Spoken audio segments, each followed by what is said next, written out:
everybody. Welcome to Coffee with the Councilors. I know we had one so recently, just a week ago, but we're trying to get started in the new pattern of the first Wednesday of every month, which is a switch from what we had before.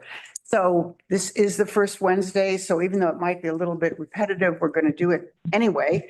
And Gary Hayes has really stepped up to the plate and joined me for these, which is really nice. It's much nicer than just having one counselor here. You get different ideas and people can share opinions, and it's just a better format. So I'm really happy. And sometimes we have different ideas. Oh, never, Gary.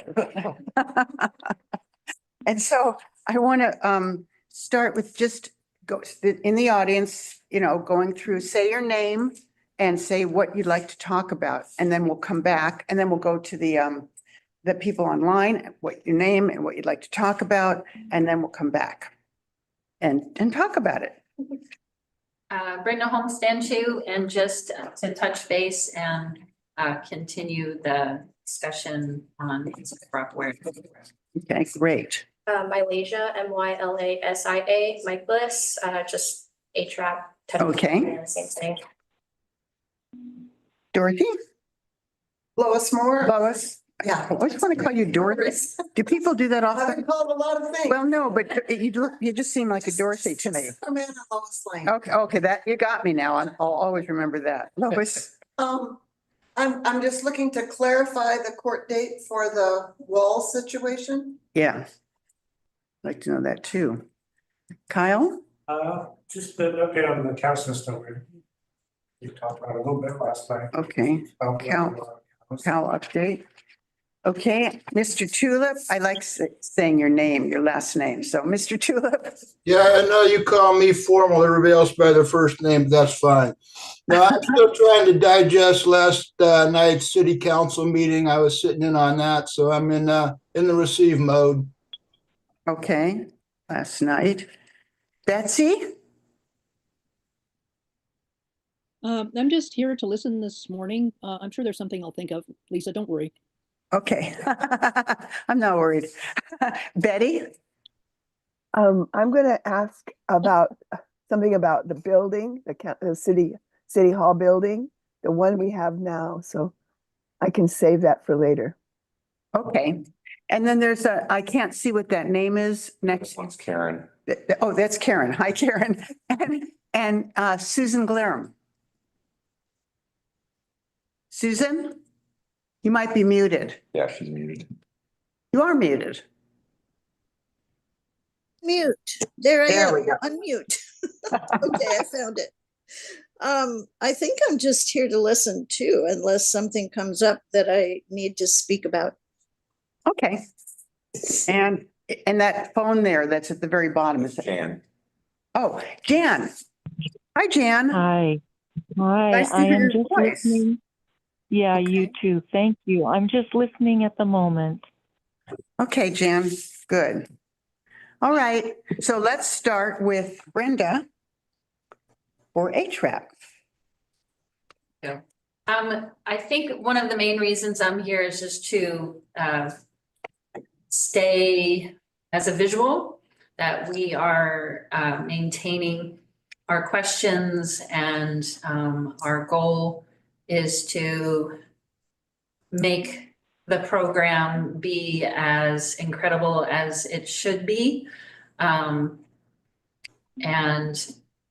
one of our frustrations as staff is that it's the part-time temporary staff members that are raising all of these questions, making sure that the general public, has that understanding that there's, none of us are full-time employees.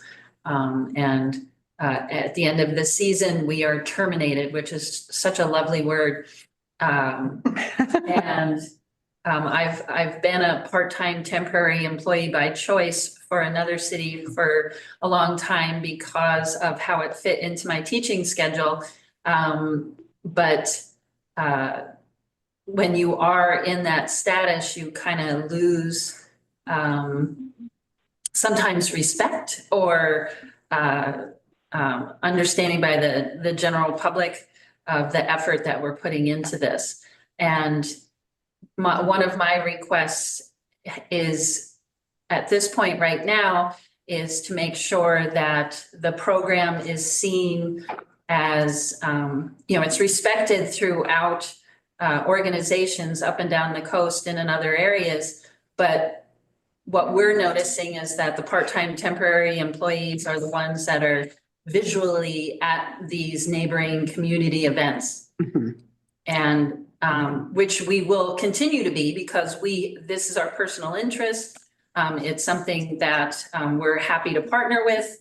Some of us are doing talks at different places, or we're volunteering at these other places. But we would like to see Haystack full-time staff formally showing themselves at these community events and coordinating with these agencies that have the same goals. And there's no reason for us not to be doing training together.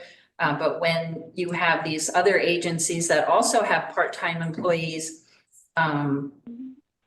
it's not a good,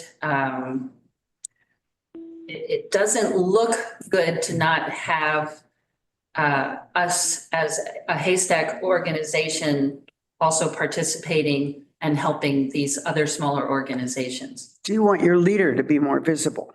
Correct. Okay, I think that's what you're trying to say.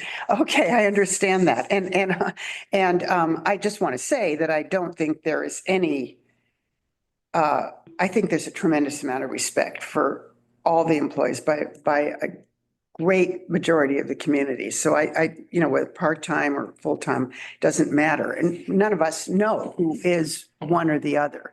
So, I don't think as far as the community is concerned, there's no lack of respect for one type of employee over another. And I just think you guys are doing an incredible job. And I appreciate your showing up at these meetings because it provides transparency. And we all need to know, to have things to be as transparent as possible. So I think it's great. And, I've seen people on the beach this week, and that's terrific. So it seems like the season is starting off with in a fairly regular mode, and I hope it keeps up. I hope it continues, and we shall see. And I was concerned, though, because I heard that there was some kind of a staff meeting and no Zoom available for those people who couldn't be present. And I'm really sorry about that. I don't understand that. It's so, you can't force people to come.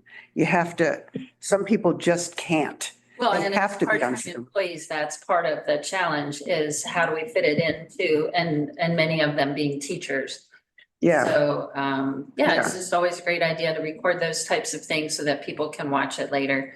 And that way they feel included. yeah, or participate on Zoom. Sure. Yeah, I don't think that anybody would not come out of choice. Right. So, okay. Brenda, how long have you been? I moved Staff? here, June of, it'll be my third summer. Okay. So in 23. And other than seeing full-time staff more engaged with the other partners, have you seen the program change? Do you think there are other things, other directions you think the program should go? We've given lots of advice, and we've made lots of points. Bruce has been listening to us, and I guess it's just a matter of how to make things happen. So yes, we've given lots of specifics of what we'd like to see. And many of us are, there seems to be two components of the organization. There's the younger end, and then there's, sadly, I get to say now, the older end. And so, we have varying levels of experience, but because of that, many of us have been managers ourselves. And so we can offer, very specific ideas of what we think would help the program. Okay. I'm always interested to hear Yeah, we're happy to give you. in the direction. Yeah. So, Gary was one of the founding board members, actually. Of Friends. For Friends of Haystack Rock, yeah. Happy to share. Yeah. Ideas. So I think we both have personal interest in seeing the program succeed and continue to be well respected. So I want to hear what people's thoughts are. Sure. Thank you. Yeah, I think it might be better to bullet it out rather than. Rather than blurt it out here. Or, do disservice to some discussions that we have had. I don't want to miss any key points. So, yeah. Question about Friends of Haystack Rock. What is the difference? What is Friends of Haystack Rock versus HRAP? HRAP actually is the organization that's on the beach doing the work on a day-to-day basis and providing education and protection and all the mandates.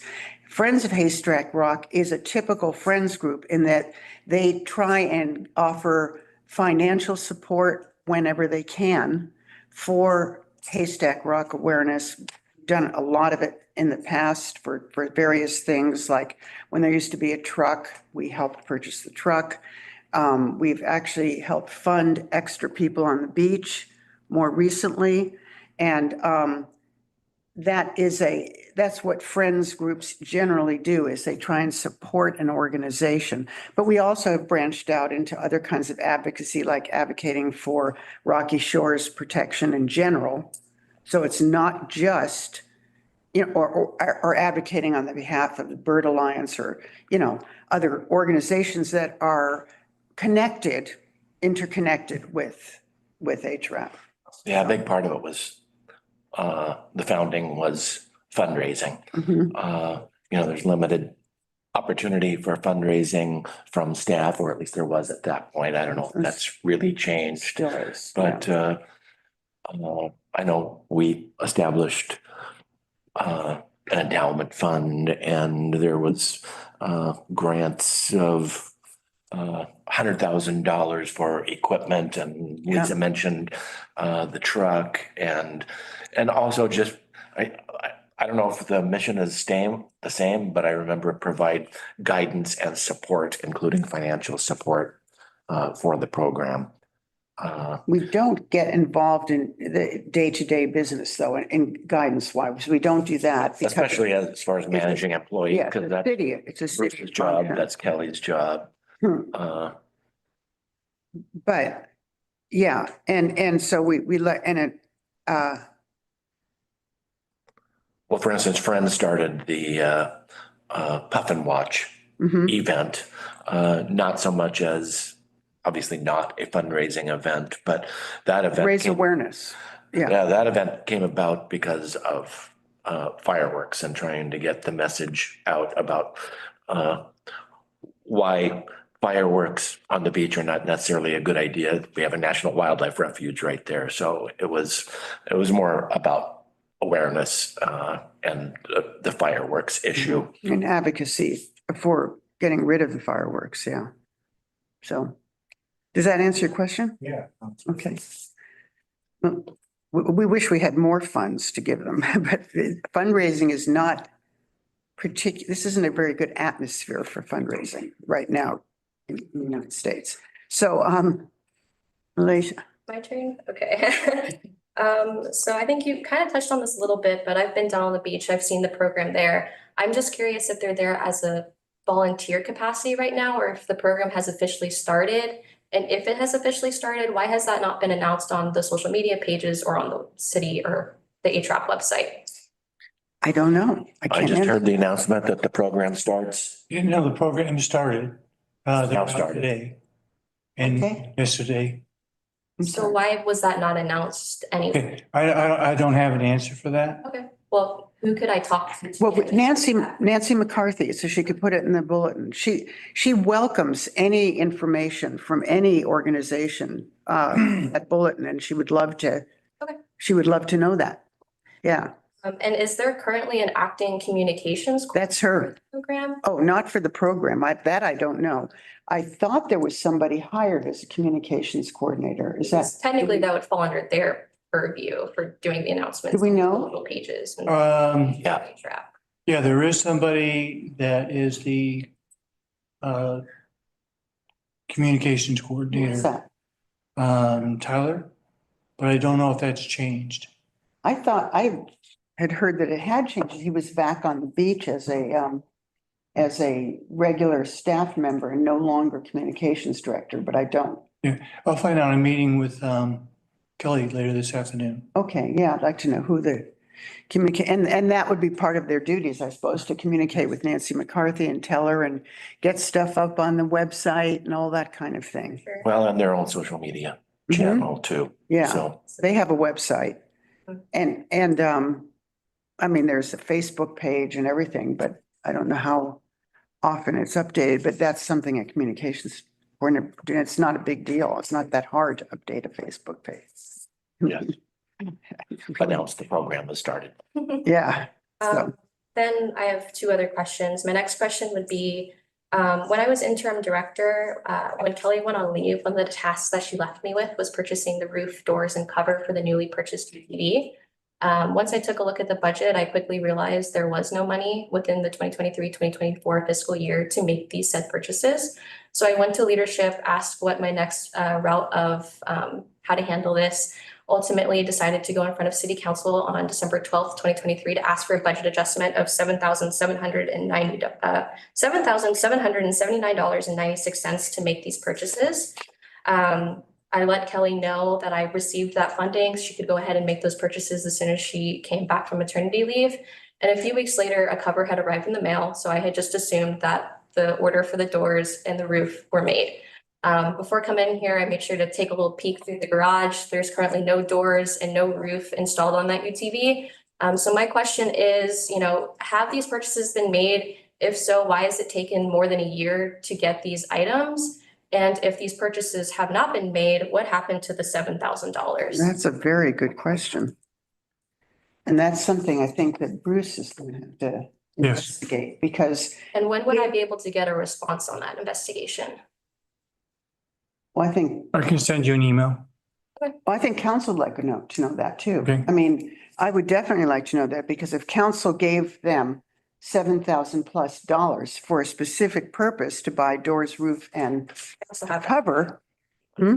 Oh, yeah. proposal too. And if gave them, At that The money- end of the day. Yes. So maybe we can say something in good of the order tonight's meeting. yeah, I would like to know that because because the 'Cause we want you UTV to sit was. through the entire 4-hour meeting tonight. The Good of the order.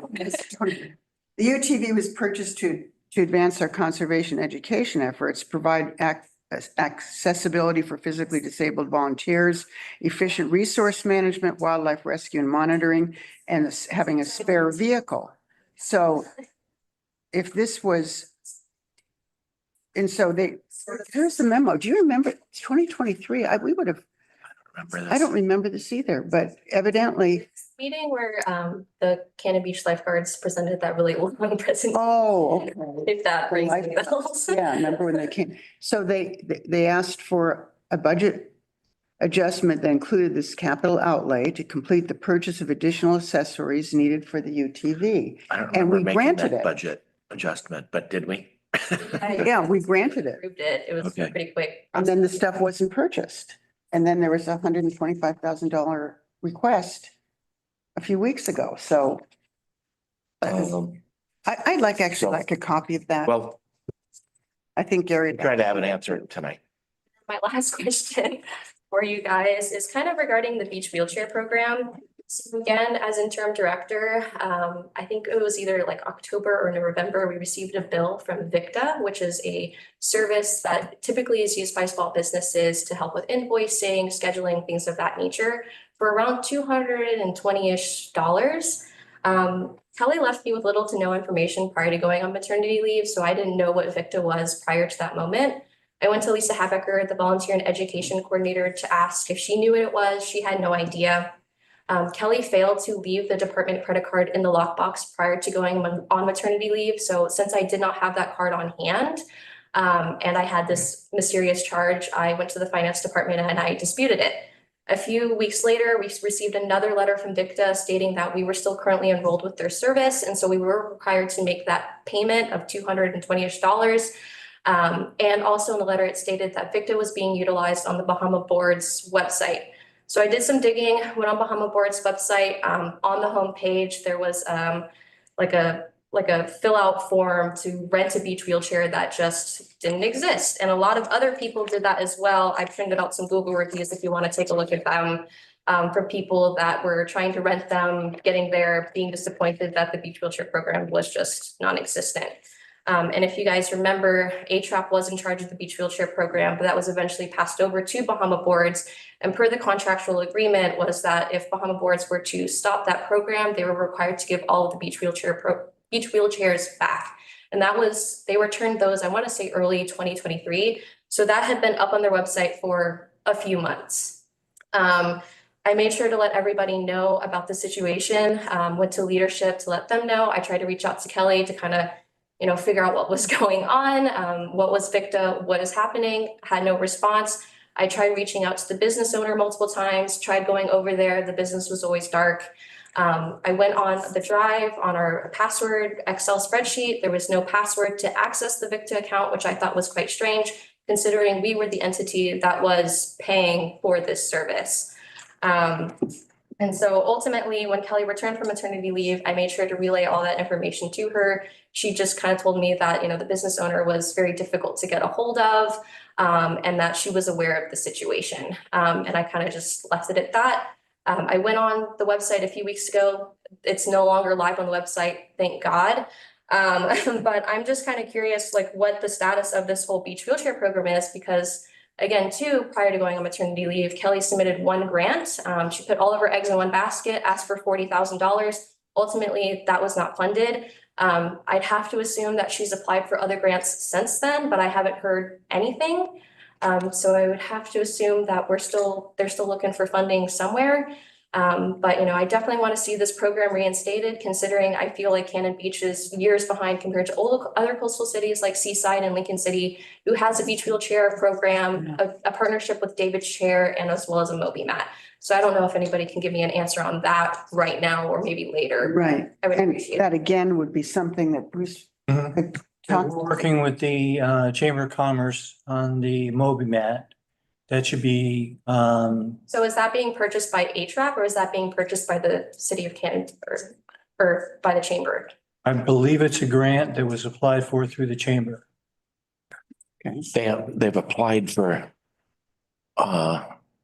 at least one grant that I know, and I think we're looking at it through the Tourism and Arts Fund as well to fund some of that. Is that accurate? And that definitely would make sense. And I think when the next budget meeting comes up, that's something we should address for sure. So now there's two issues of budgetary. Yeah, policies. right. Yeah. And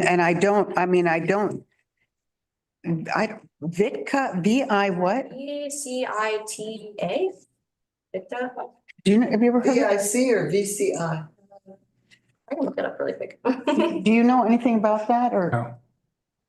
No. He should. I made sure to relay all that information to Bruce directly, verbally, as well as in an email. It's VCITA. Okay. So currently we have no operating wheelchair program. Yeah. No, is that, that's kind of a That's question, true. but I'm No. kind of assuming. We do not.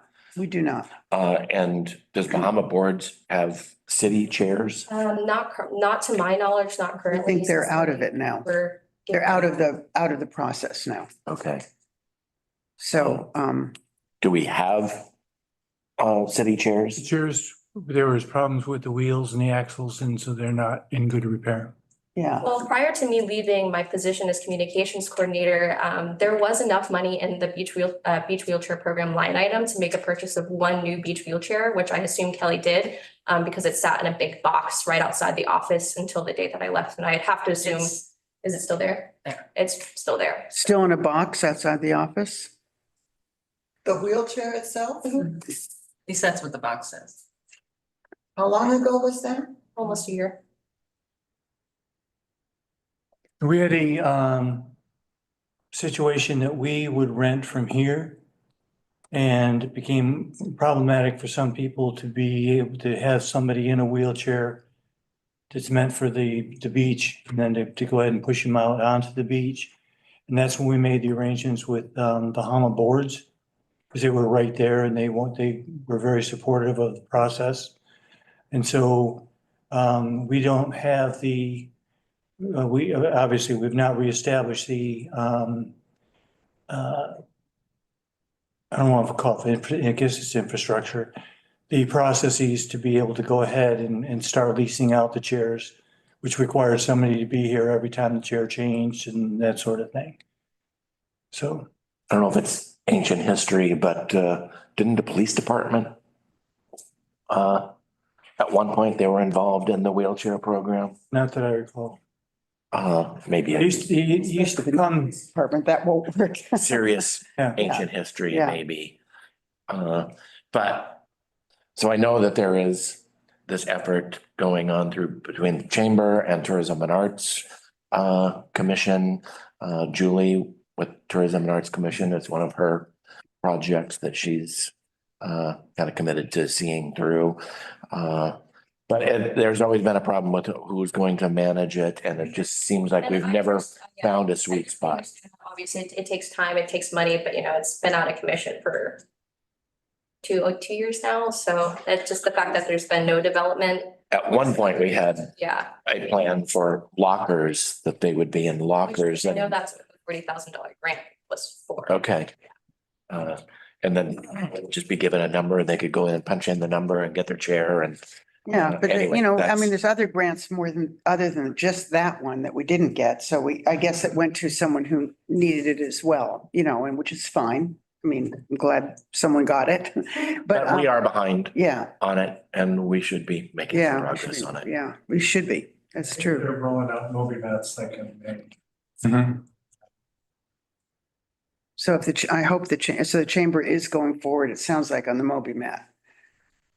Yeah, On the what? Say- Moby mats, which are a surface that helps people get down. So it's a temporary surface that gets rolled out or I think it's rolled. I think that's how A they. red carpet sort of thing. Sort of thing like that, to get people down through the soft sand onto the hard sand where they can be wheeled more easily, is my understanding. I've never seen one, so I don't know. seaside. Is that an accurate description? Yeah, I think so. They're gonna do it about 12 months. Yeah, so, the toll event a ramp, right? Which makes, if you want to see them there at the end of 12th.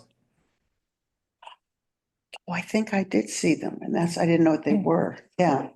Yeah. Has her hand up too. Who? Karen? Oh, yeah, Karen.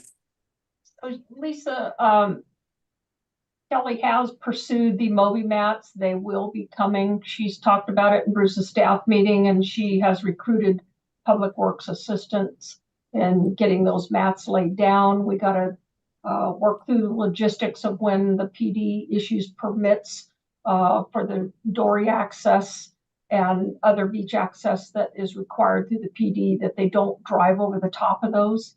And so we're working through those logistics, but those mats are coming. As far as the wheelchairs weren't kept up. And so there was a maintenance issue as well as just the logistics of someone constantly being available to rent those out and recover those when the HRAP team is down on the beach where they're supposed to be.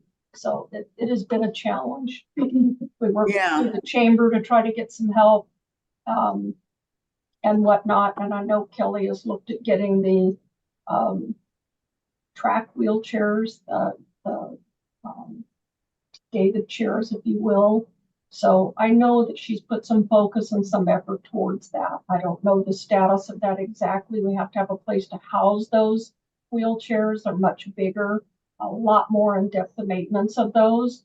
And oftentimes that falls on Public Works, and we are not in a position to be able to support that completely right now.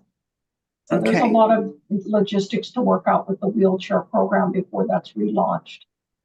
Well, evidently we have one in a box in the back, so that's a start. Yeah, but you have to have somebody that's available to rent it out and receive it and clean it and maintain it. And that was the challenge before. Even the surf shop had a challenge keeping up with that. So I'm curious about how communities like Seaside manages it. They have much larger staffs than we do. I have made that same inquiry. Okay, Our sister cities public works team, they have a full mechanic shop, but they maintain all their own vehicles, including street sweepers, excavators, all that. We have a 3-man road crew. yeah, I It's just not understand. staffed the way these other cities are staffed. Yeah, well, our I'm population, happy to take maintenance. more staff to take some of these projects on, but we have to have a head count to support it. Those are the maintenance issues. How about the whole process of reserving one, getting one, returning one? Do you know how that works there? Yeah, HRAP was doing that before, and like I say, when they're down on the beach, they'd have to leave the beach and come up here to be able to receive one.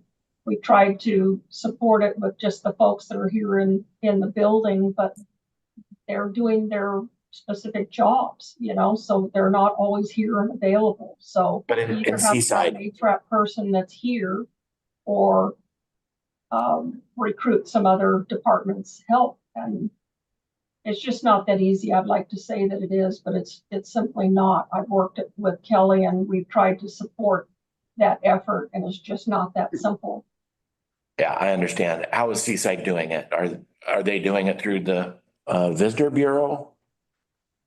I don't know exactly how they're doing it.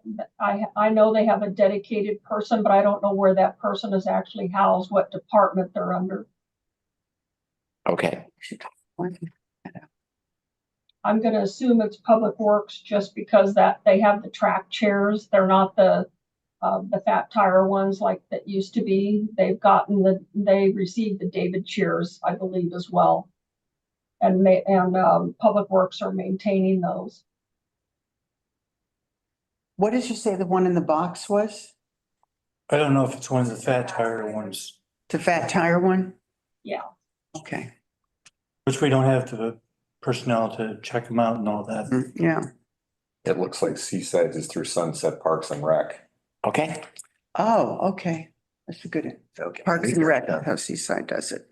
I have seen vans with a ramp that lowers to the ground. Yeah, the David or Span or something, yeah. Yeah. Mhm, Would it David. be possible to load how many wheelchairs are there?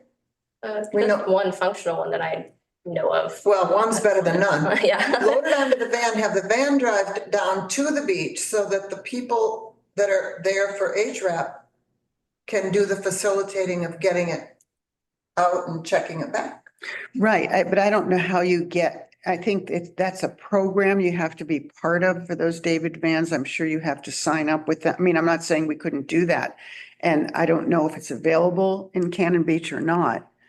David's chair currently isn't available in Cannon Beach. I know that she has made an effort to, she's invited them out and spoken with them, but I think that was kind of where it stayed. Yeah. Just because I never really heard any other more development of that. Okay, because that would actually solve a lot of problems if we could get hooked up with them. The beach. Right. People. And From be there. part of that program, but I guess that, we aren't, maybe, I'm sure we're big enough because we have so many people on the beach in the summer. I don't know maybe it's a geographical issue. Yeah. Well, I know that the logistics of all this have been challenging for Yeah. years, but I hope there's enough Yeah. momentum behind it now and commitment to making it work that we're gonna solve it at some point. Yeah, I think that's something to bring up at Friends too. Friends, just to see what their take is on it. Okay. Thank you, Malaysia. And Lois Lane. No, the usual. I just wanted some clarification on the court date for the wall issue. I thought I heard in the last meeting when I watched it on YouTube that it was late March, That's what I heard too. but then I heard elsewhere that it was late April. Does anybody know? Has to do with the judge and when they're available. And so, I thought that I'd heard April, but, I'll try to go ahead and have an answer for you by the end of the meeting.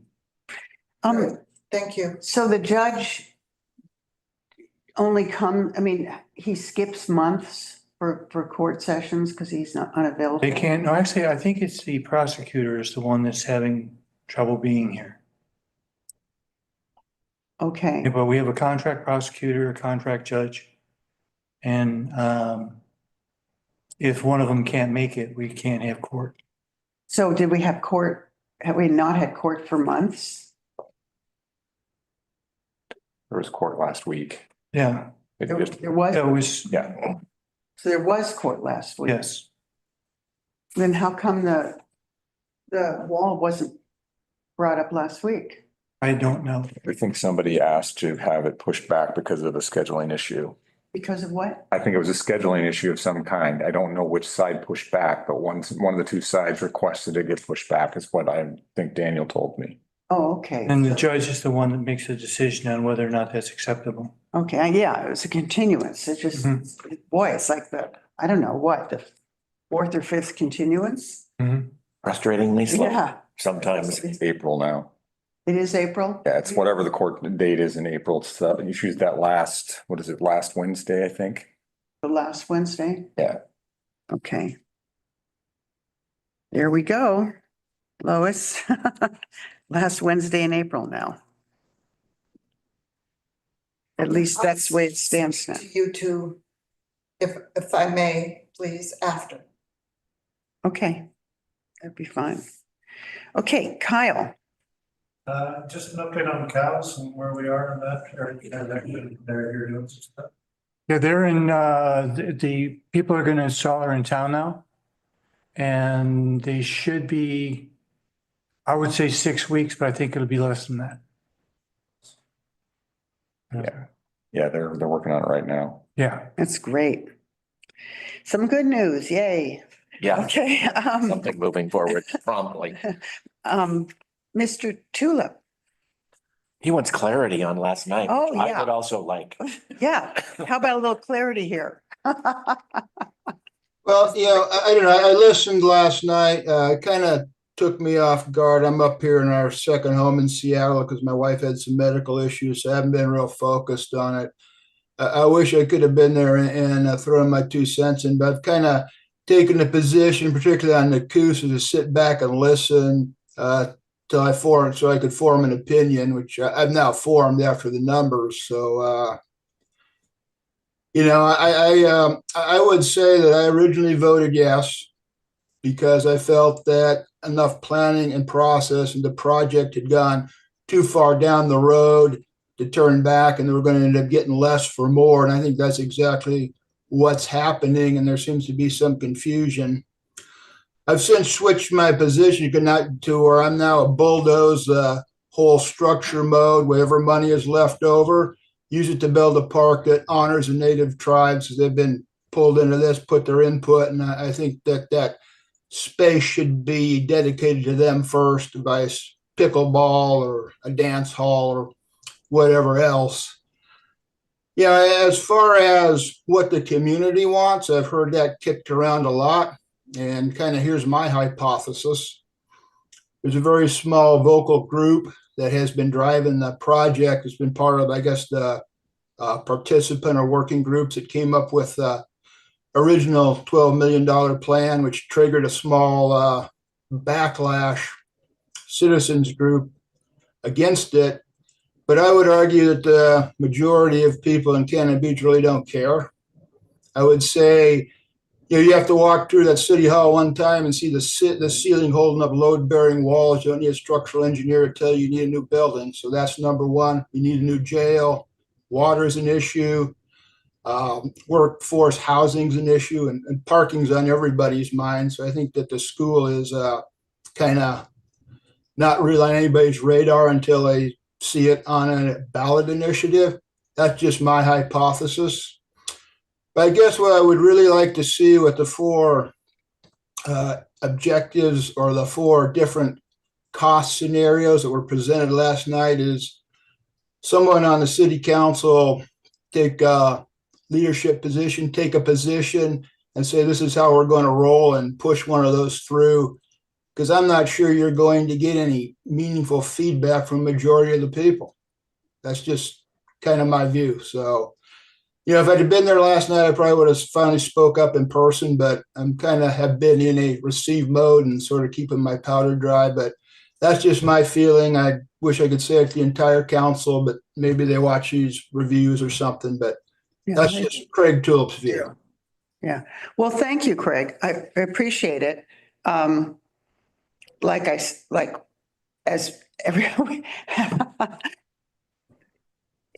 everyone seems to know what everybody wants. I mean, that's part of the problem is that people speak out and they say, this is what everybody wants.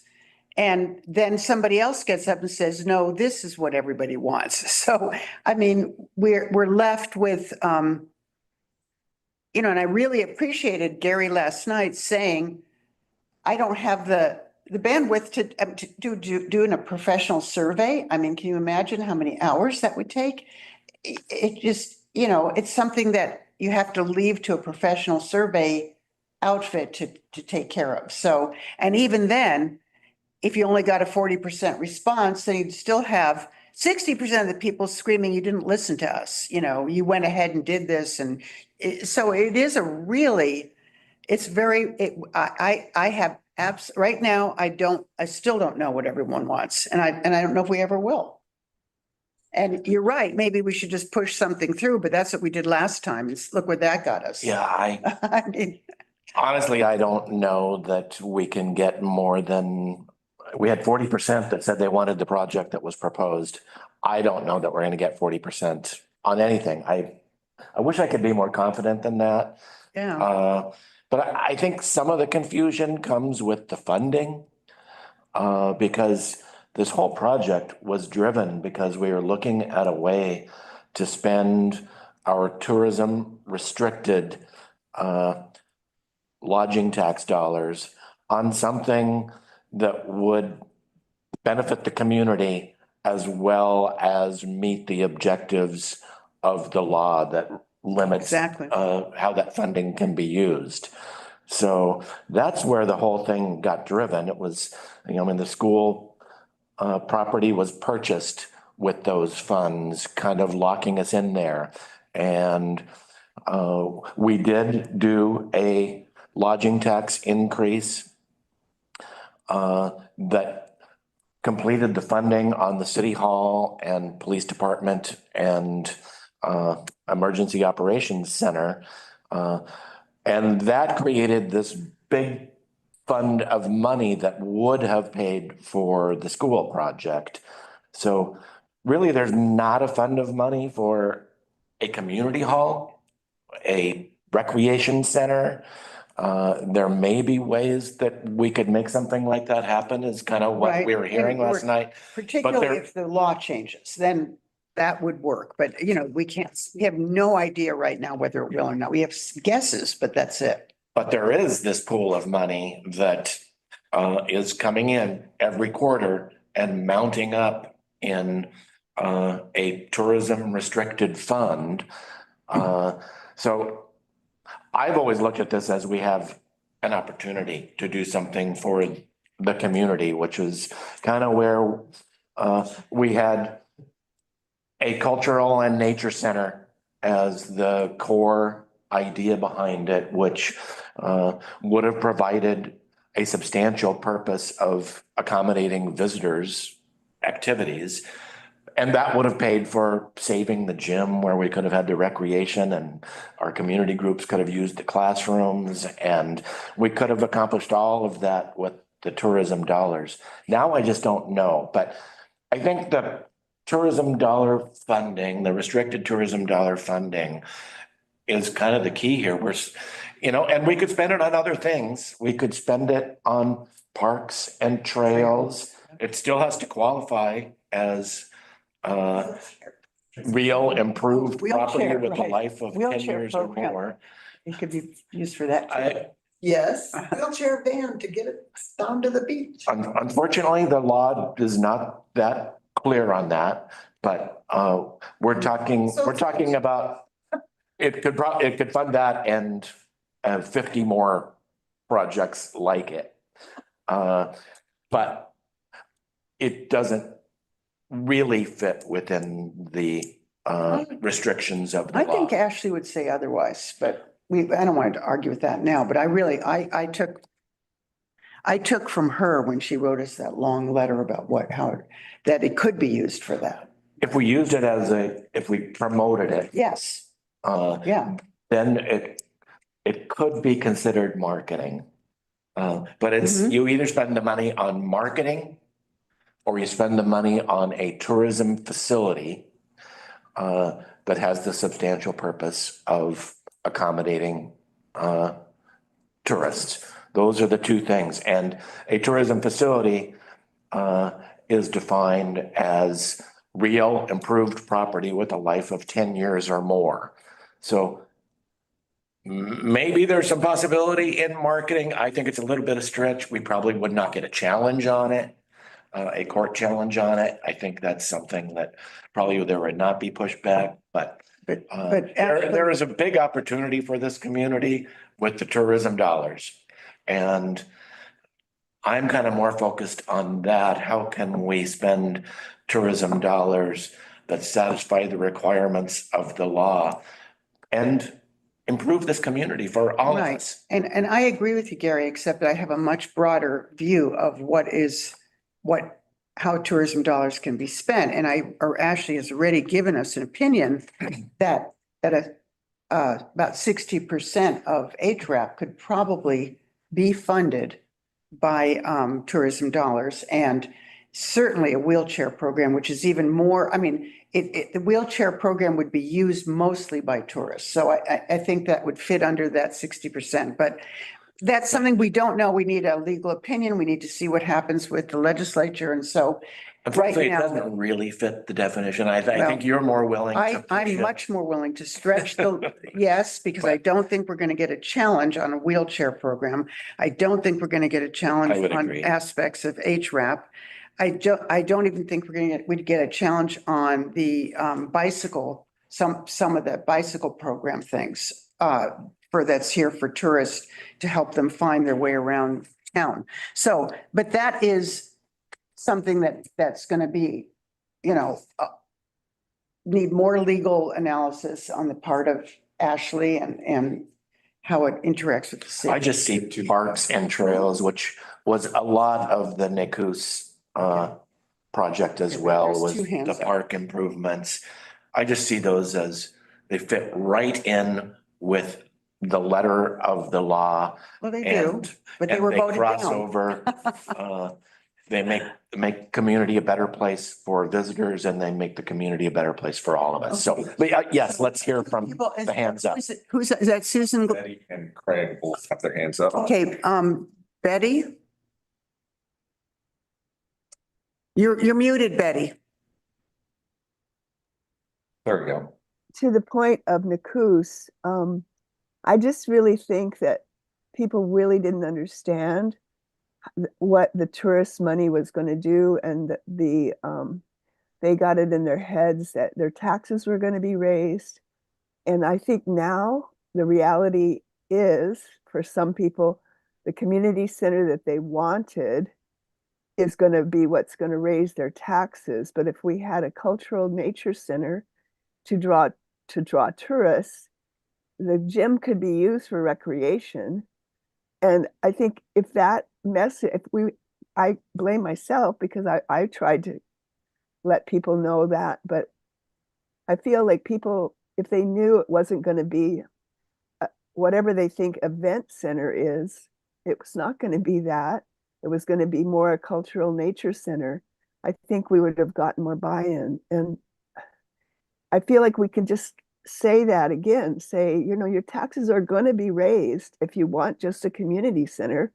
But if you allow us to have a cultural nature center and have the gym for, community events and recreation, I think that the town would come together.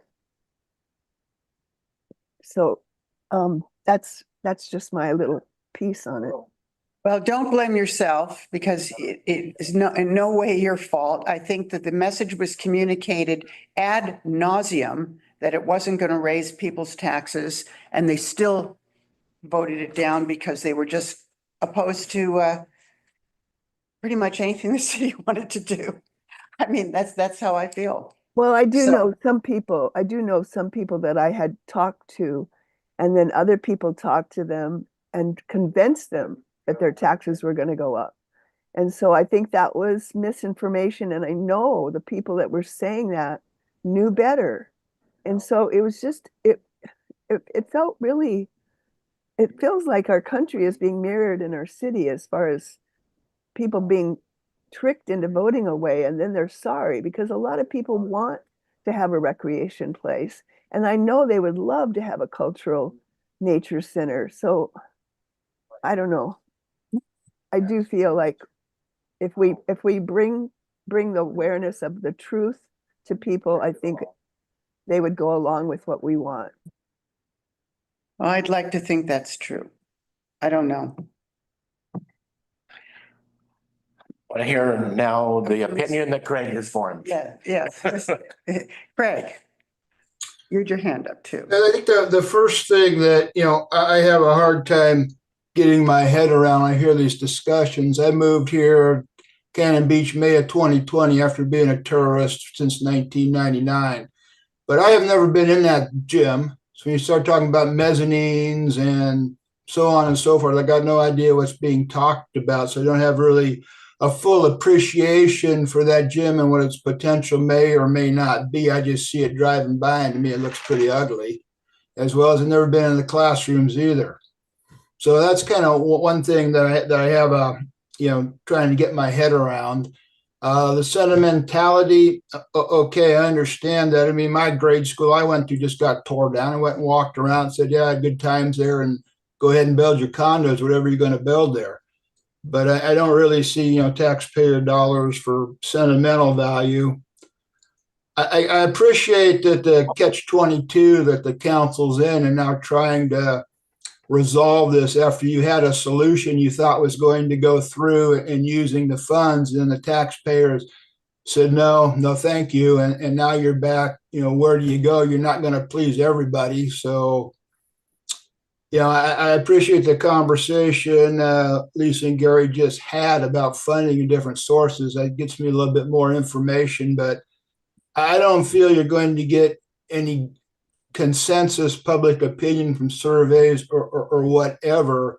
At some point, I think the council just needs to say, okay, here's the funding sources we're going to target for this reasons, and somebody needs to take a stand, champion it, and push it through so we can move on, because no matter what you're going to do, somebody's going to be unhappy. It's kind of a catch-22. So I appreciate the position you're in, and I think just somebody needs to step up and make a call and try and champion and push something through. But thanks for listening to me. Well, thank you for your opinion. It's helpful. And one of the things that ties our hands a little bit in pushing things through is we did make an agreement with the political action committee and the people that were involved, that we would put the school up for a vote if they let our other construction projects proceed without challenging them, and that we would abide by the will of the vote. Well, the will of the vote was saying no on $9.6 million financing for the project proposed. So and now we've kind of made the agreement not to spend $9.6 million on the project that was proposed, right, or borrow that money. So that leaves us also in another bit of a bind. It's like, okay, Ken, how can we move forward with a project that's substantially different? And the price tag on just saving the gym or just saving the classrooms or all the different, permutations they gave us, the price tag is close to $9 million. Yeah. I mean, so for any of those, so I mean, that's what and yet I've heard from some people, well, we want a community center. Well, where's the $9 million going to come from if it's just for the community? There's sort of a lapse in logic in what I'm hearing. It's Well, like, the frustration was we had it We had it all. Well, we got to forget that, unfortunately. We've I got to know. let that go and move on. And I just don't know. I want I Betty's. just want to know where to move to. I want Betty's confidence that we could all agree. Yeah. I wish I had that, but Lois, you're, Yeah. I'm just, thought processes, can the project be done in phases and paid, I mean, start with the money you have from lodging taxes that you have allocated toward this project? And then when new lodging taxes come in 2025 and 26, No. by then you'll have the money to. No, because continue part of with the, second well, I phase. think part of the agreement was is that it wouldn't, that we couldn't, what was the wording of it? That we couldn't do it that way as a way around the vote. that has, It wouldn't be able to work anyway because it's like we have mortgage payments to make as a result of it. And so the money that's coming in next year is already spoken for and the year after that is spoken for. For what? For the, when the tourist tax comes in to pay the mortgage essentially on the improved facility. I think the short answer to your question is, I think it's possible. But it would cost twice as much. I think legally, I'm not sure it is, because I think there was something in that agreement that I recall that forbid aggregating it, you know. Well, doing the that same- more doing the same- relates to Doing the the same project. ballot measure in May. Yeah, I think, where- but I thought it also carried into this, that we couldn't, in other words, you couldn't just say, okay, you know, we lost the ballot measure, so now we're just gonna do just the gym and then use tourist dollars to do just the school and do the same project we wanted to do. I don't think legally we can do that, but I don't that's, you recall know, anything in the settlement agreement that said that. yeah, well, we'd have to ask, How much Ashley do about lodging that. taxes bring in annually? Bruce, you have a total that they go several different directions. each but- quarter is a different amount. And Yeah, it would be each quarter. that's a very wide. wide question because But on an annual basis, about 70% of our city's revenues are the lodging Do you have a taxes. figure, Bruce? I don't. I don't. but I thought lodging taxes had to go toward, This is where it gets confusing. About 70% of our city's budget comes from lodging taxes. But a law was passed after we were charging 6%, I believe. Anybody correct me if I have this think it was wrong. 6. There was no restriction on about 6% of the lodging tax revenues for any kind of split. But the state of Oregon passed a law that required a 70-30 split. Anything after that has to be split Any- 70-30. Any 30 increases. to the city and 70 for tourism related activities. So it's And- not the whole lodging tax, not the whole, what, 6%. yeah. It's only one portion of it that gets split like that. And since then, one portion of it, and I'm just gonna use very round figures, $500,000 from one increase goes to fund the chamber, and the information center and our marketing.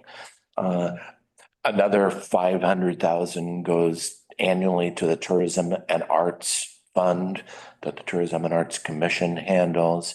And then the latest increase was going to create, I think, something more like $750,000 a year. That was going to pay the debt service on the school. So now about $750,000 a year. So using that math, about 1.75 million is coming in. That's essentially tourism restricted dollars. I did the math on the fly there, so I hope I'm not too far Well, off. I'm certainly not going to correct your math. So, yeah, so it's, you see how it is very complicated. Well, we're running out of time, aren't we? Yeah.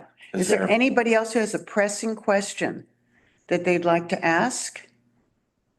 Anybody here? Okay, well, then we will see you. Oh, Betty has your hand. Oh, okay. That's good. You've got 2 minutes or 1 Okay, I minute. just wanted a quick note. I've been coming to the meetings instead of Zooming. And what I can't hear, when people get up and do their comments, I can't hear that. And a few of the counselors I can't hear. And I just wondered if there was any way we could mic the rostrum and then maybe turn up the mics at where the counselors are sitting, because I don't want to be always on Zoom, but this is where I can hear what's happening more. So that's just a little note I wanted to add. Steve? The microphones are sitting right in front of you, so there's not much I can do for those. The audience, that's gonna be an issue, because where they're sitting out in the audience, it's probably not gonna pick them up, especially if you're beyond the first row. So Okay, you're gonna have to change the format of how you're doing it. okay. Well, if they come up to, we could ask people to speak up. I mean, that's an easy thing to do. Okay. Can you not hear me? I can hear you. I couldn't hear Diana at all. Deanna, yeah. Deanna, I Okay. couldn't hear her. I could hear Eric, I could hear Lisa and Barb, but I couldn't hear Deanna. All right. Well, we'll have to make sure the microphones are in front of us and we're speaking to She them. speaks very quietly. Yeah, I have a hard time hearing her, even though, just make sure she projects, because if you Yeah. talk down to the desk, your voice isn't gonna travel. So, and then speak up a little bit. I think that would help at the council. no, I agree. I have trouble hearing her from right. Talking about the council meetings. Yes, Yeah. council meeting. Yeah, I initially thought the same thing. I thought she was talking about this meeting. It's like, no. Yes. No, I'm We- sorry. I meant the council meeting last night, and I love coming to the meetings, but as I can't Yeah. really hear, so I just wanted to mention that if it's possible to make a Yes, difference. yeah. And Ginny, I'm assuming you didn't have anything to say, right? Today was just. I was out on the beach and I couldn't get back fast enough. It's so Okay. nice outside. Okay. Glad you joined us. Yeah, And Betsy? okay. I'm good. Thanks.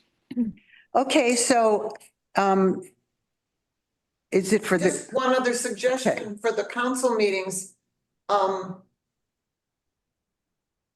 What is the head counselor's position actually called? Whatever it is, they could repeat the question before it gets answered. like Barb, I mean, mayor? Yeah, the mayor. Yeah, They could easily repeat the question into their microphone so that everybody could hear it more clearly. if it's coming from the audience. Yes. Usually they come up to the podium though for a question. They and- should. And that, and if they're at the podium, they can be asked to speak up. And I think that would solve it actually. Because I've listened to Zoom and if someone speaks up at the podium, I can hear it. Yeah, if they're in the audience, you can't hear No. that. And that's the whole Yeah. intention of having everybody come forward. So we should make sure everyone comes forward. Because I realize that recently, sometimes people just stand up in the audience and speak. And so we've got to make them shuffle up here. Thanks for that feedback and the conversation in general. Yeah, thank you, everybody. And I guess we'll see you next first Wednesday of the month at 10 a.m. And yeah, this has been a lot of information, a lot of discussion. So